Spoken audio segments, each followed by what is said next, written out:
for feminist. Hello and welcome to Dare to Use the F Word. I'm Rebecca Lee Douglas, and I'm here today with BCRW Research Assistant Nichi Yin. Dare to Use the F Word is a production of Barnard College, the liberal arts college for women in New York City, and the Barnard Center for Research on Women. This podcast brings you stories about how millennials are taking on feminist ideas and making them their own. We have a really great show for you today, but before we go any further, Nichi, can you introduce yourself? Sure. I am a first semester senior at Barnard, majoring in art history and visual arts and gender studies. It is my second year with the BCRW, so I'm really excited to be working on this podcast. So a few weeks ago, Nichi and I were invited to Pulitzer Prize-winning author Anna Quindlen's home in Upper Manhattan. We thought it would be really great to bring Anna together with feminist blogger Julie Zeilinger, who's going to be a junior here at Barnard next year. So, Nichi, you've worked with Julie before. Can you describe who she is? I met Julie last year when we both worked as research assistants at the Barnard Center for Research on Women. So when Julie was in high school, she started an amazing submission-based blog for teen feminists called the F-Bomb, where young people can write in and tell their stories and be heard. And she also recently wrote A Little F'd Up, Why Feminism is Not a Dirty Word, which is a book about feminism for young women in their teens and 20s. Anna Quindlen is this renowned feminist, but she's also written and spoken about millennial feminism, and she's referred to millennial women as, quote, the coolest, most capable, most together women ever, which, by the way, is a really great description of both Anna and Julie. And so we brought Anna and Julie into a room together to talk about the evolution of millennial feminism. Anna speaks first. I'm Barnard class of 74, so if you do the math, you'll realize I grew up pre-feminist. I was born in 1952, and one of the other things that I think made me feminist was the sense growing up that there were only two lines of work open to me. One was to be the mother of many children, and the other was to be a Roman Catholic nun, since I'm a Catholic girl. Neither one seemed particularly suited for my skill set. I think that I experienced, without actually being able to say it, an incredible level of frustration about my future prospects, which was mitigated somewhat by the work of Louisa May Alcott and Maud Hart Lovelace, both of whom wrote about young women who wanted to and then became writers. And of course, I am a writer. I'm a novelist. I'm a nonfiction writer.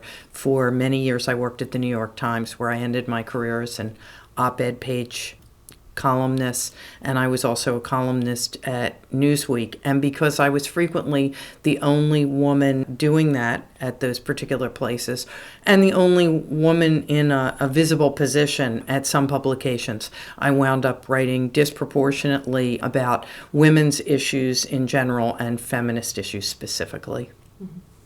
So to start, I just wanted you to recall the first time that you realized that you were a feminist and what it meant to you at that point in time.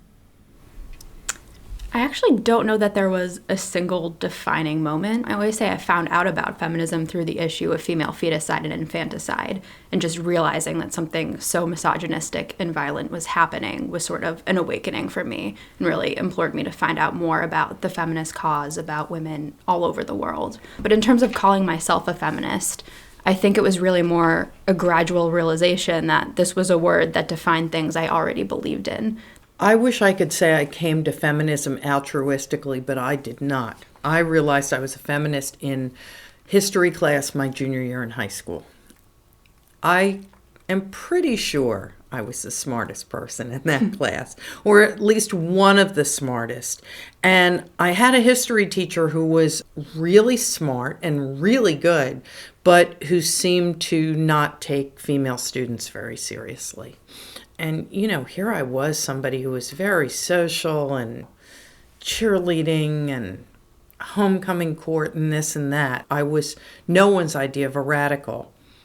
But from a purely self-interested point of view, I began to think that I was always going to get less because I was a female. And almost without knowing it, this rage started to build in me.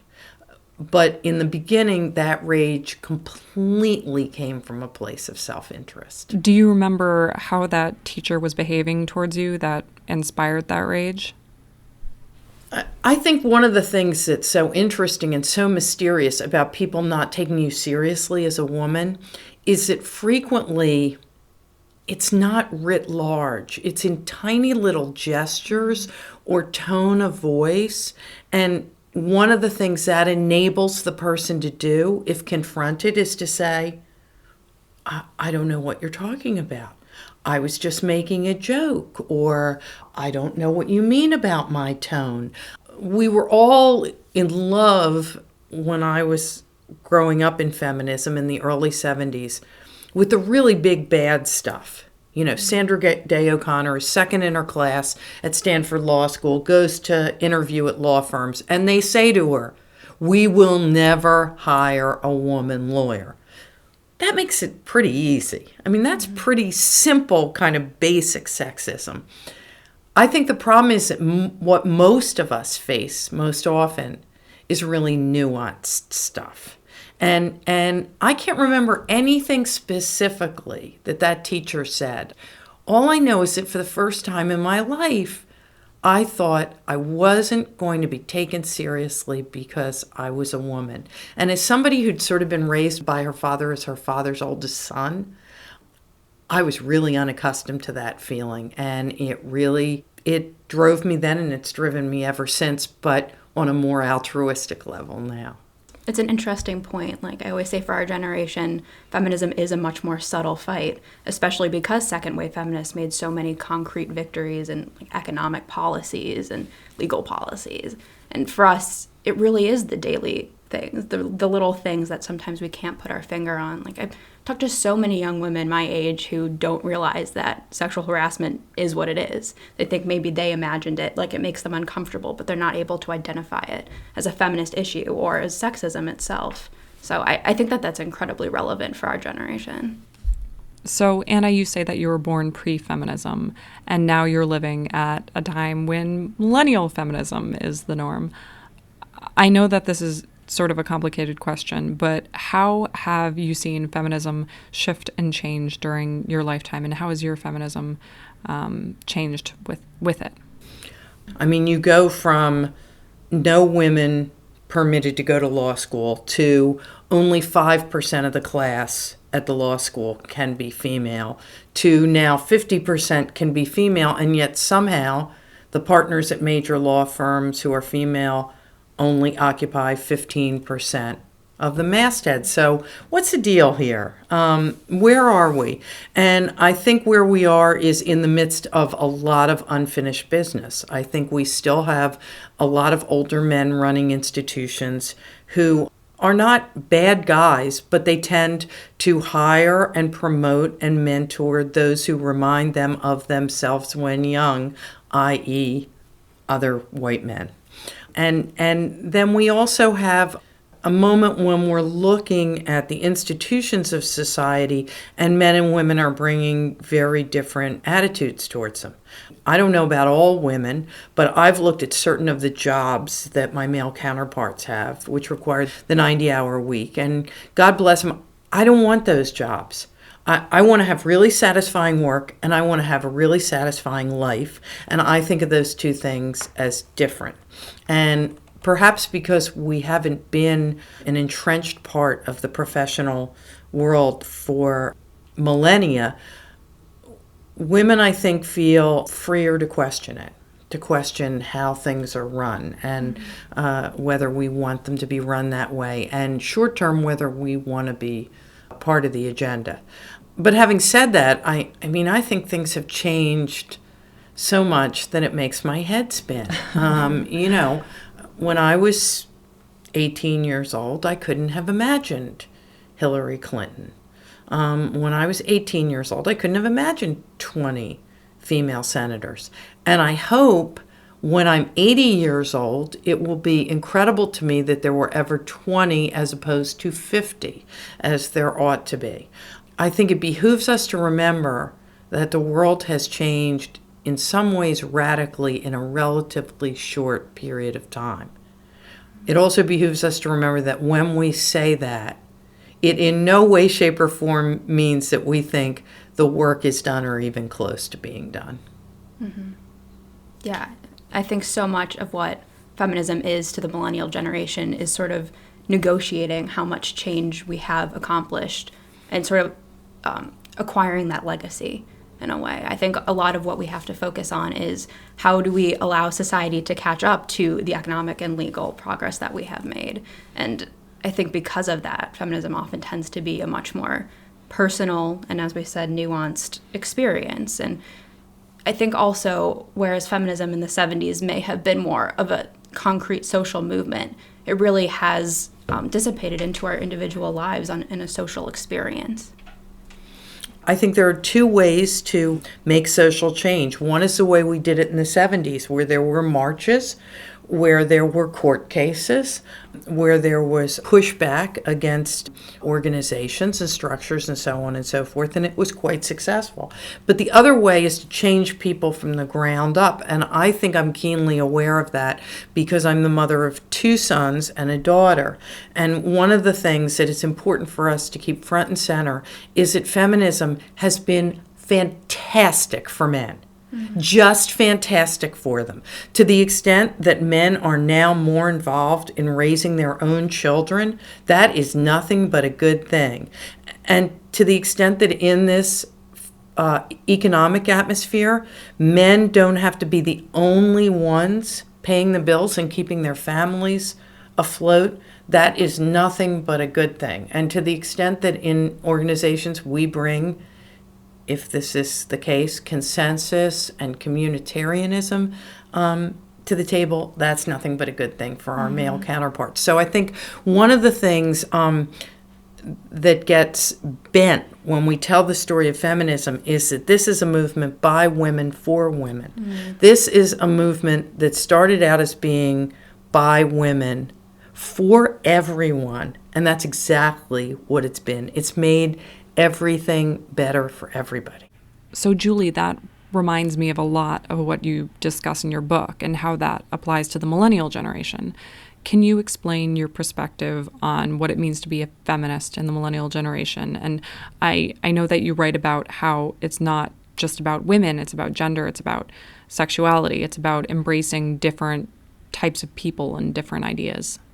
Yeah, I definitely think feminism has become about intersectionality, which Kimberly Williams Crenshaw, who's actually a Columbia professor, sort of coined that term, meaning that it's about the intersection of, as you said, sexuality, race, class. It's all of these things. I think feminism truly is the fight for all kinds of social justice, social and economic justice. And I think that millennial feminists are really dedicated to that. I think we've seen previous generations of feminism have a more exclusionary tone.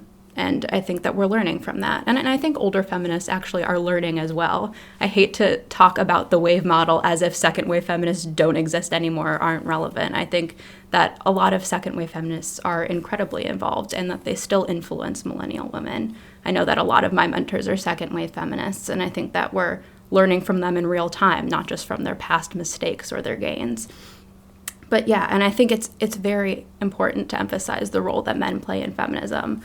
Through my work at the FBOM, I've had the pleasure of publishing the work of a lot of male feminists, and it's so inspiring to see them write about how they want to take part in this movement and how this movement can really benefit them, which is something that I think gets excluded from the conversation a little too often.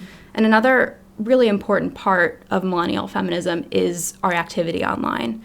It's a source of a community. I really think it's where the future of feminism is headed in a lot of ways. And there are definitely criticisms about it. I think a lot of people see it as decentralized. They don't understand that there can be activism online. It doesn't always have to happen on the ground, and we're able to make real change through social media.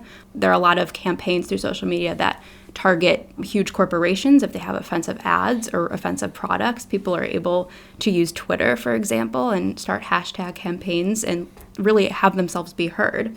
And I think there are still issues with it. I think that there definitely some people are heard more than others, but I think we're moving in the right direction because of it. And as I've experienced, it's an incredible way to form a community in incredibly vast numbers. You're able to garner more support on a blog than I think you really ever could find in a single consciousness-raising group or a single protest. So I think there are a lot of advantages. We still have a lot of improvement to do in terms of diversity. There are a lot of voices that are out there, but again, as I said, certain ones tend to be heard over others. In-person activism is also very important, that we have to supplement our online activism with on-the-ground efforts. And I think Slut Walk was actually a great example of that, which was, for those who don't know, a movement based on some slut-shaming comments, comments made about rape culture, and was our generation largely our response to that. And it started online. It was through social media and blogging, and I'm sure many emails sent back and forth that on-the-ground activism was made possible. So I think that we're able to do both, but I really do see the future of millennial feminism being online. Do you really think that among younger feminists we're broadening the reach? Because I worry that even after all these years, we still feel like a movement that's for prosperous women by prosperous women, and that we spend so much time talking about, electing women to high office and getting women into executive suites, that it still sounds as though we don't care that there are millions of women who can't feed their kids. Yeah. No, I definitely think it's still a very real issue for our generation. We're definitely working on it. And one thing that I tend to be concerned about for our generation is when we do try to make efforts at diversity, especially when we're putting together panels, something I've noticed is that there's a lot of tokenism still. I feel like we haven't reached true diversity in that sense, where if we are trying to include women of color, I've been on panels where there'll be one person of color on the panel. We really need to examine that. But I think that the blogosphere gives that opportunity for those voices to be heard. I don't necessarily think we're there yet, but I think that this is probably one of the better methods we could have come up with to make it happen eventually and to work on it now. Do you think that millennials see themselves as an extension of the third wave generation, or do you think they see their feminism as a separate thing entirely?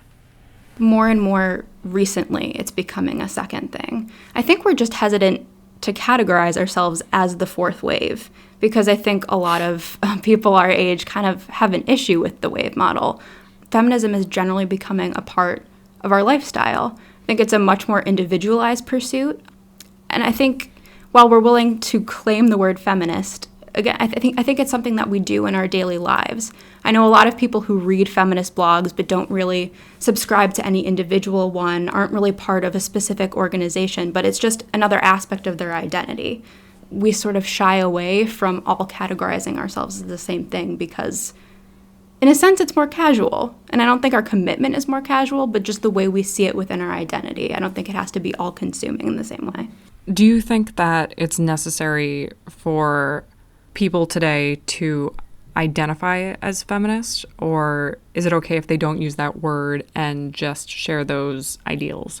Yeah, I think the most important thing is to subscribe to feminist ideology and to sort of support the causes that feminism promotes. That being said, I do think it is important to identify as a feminist just to keep this movement a little more cohesive. I think that it is a great thing that it's a little more decentralized in the sense that I think that that's the best way for more voices to be heard. It opens it up to a vast number of people that it couldn't in a way that it was just, that it would be like a social movement of the 1970s. It's just a very different movement. But I do think it is important to identify as a feminist just to keep the movement together. As a writer, I've decided that I want to take back the word. For a long time, I used to say, I don't care what you call it as long as you do it. But now I feel as though if our enemies get to dictate how we feel about the nomenclature, then in some sense they win. It reminds me a little bit about how I'm supposed to call myself a progressive now. Instead of a liberal. Yes, instead of a liberal. Well, you know what? I'm a liberal. I'm proud to be a liberal. I feel like liberals made this country great.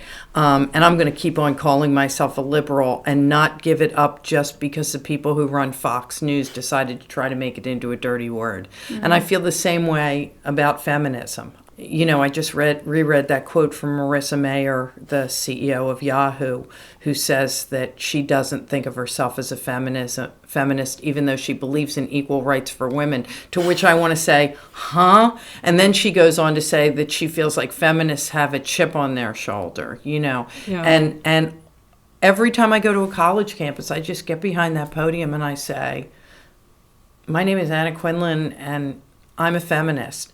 And most of what you've heard about feminists is big lies. And I'm just here to tell you the truth. Anna, I have this really great quote from Good Morning America in 2010 where you said to Lee Woodruff, and I'm going to read the quote, I don't want to hear anyone talk about how young women today aren't this or that. Millennial women are the coolest, most capable, most together women ever. What prompted you to say this, and why are millennial women so cool? I'm a huge fan of the millennial generation. I'm really tired of hearing people slag them off.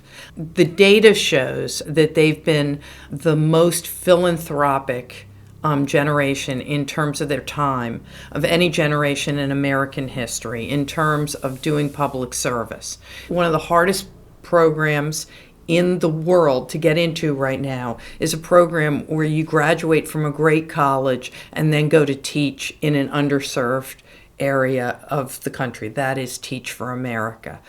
You know, people weren't doing that when I graduated from college. So I just think as a generation, they're fantastic. And they're also looking for balance in a way that my generation was not, and which I think is so praiseworthy.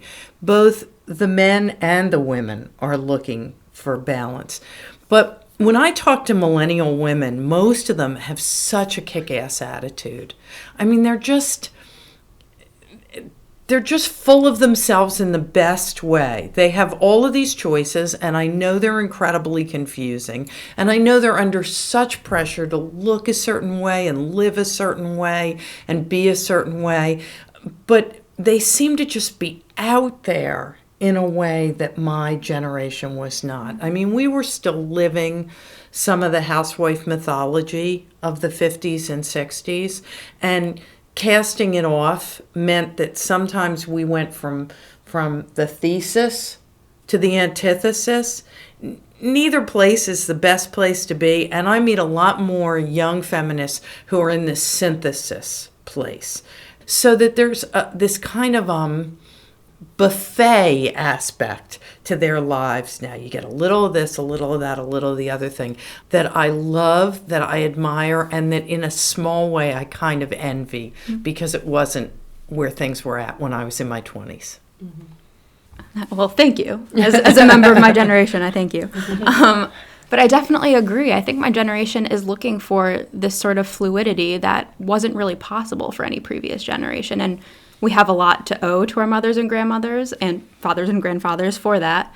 Maybe this is something that every generation says, and I'm too young to understand that, but I really do feel like we were born into this climate of chaos in a sense. We've grown up with rhetoric about global warming. We grew up, our generation, we're differing ages, but I think the issue of 9/11 and sort of the constant threat of terrorist attacks has really shaped who we are. I think we've entered this environment where it almost doesn't seem like there's another choice than to try to fix the things around us that seem so broken. And I think that's hugely defining for our generation and a big impetus behind why we constantly feel like we need to act. Of course, that's a huge generalization. I don't think our entire generation is like that, but I think it's definitely a pervasive ideology for us.